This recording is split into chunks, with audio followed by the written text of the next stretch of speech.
అందరికీ 15వ national waters day శుభాకాంక్షలు. మరి ఈ వాటర్స్ డే సందర్భంగా వాటర్స్ డే ఎందుకు నిర్వహిస్తారు అనే దాని గురించి కొంత సమాచారం మనం ఈ వీడియోలో చూద్దాం.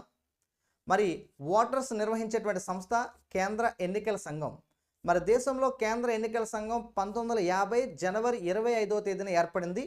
అది ఏర్పడిన తర్వాత నిర్వహించిన తొలి ఎన్నికలు 1952లో సాధారణ ఎన్నికలు జరిగాయి. మరి ప్రస్తుతం 2024లో జరిగినవి 18వ లోక్సభ ఎన్నికలుగా పిలుస్తాం.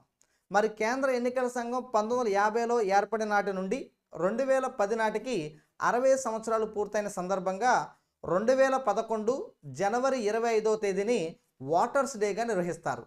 అయితే ఈ వాటర్ సంబంధించిన వయసు గతంలో 21 సంవత్సరాలు ఉండేది, అది ప్రస్తుతం 18 సంవత్సరాలకు చేశారు.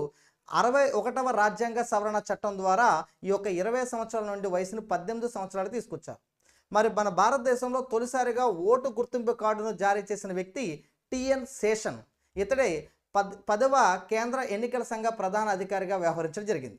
మరి భారతదేశంలో తొలి ఓటర్గా గుర్తింపు పొందిన వ్యక్తి శ్యామ్ చరణ్ నేగి. ఇతడు హిమాచల్ ప్రదేశ్కి చెందిన వ్యక్తి.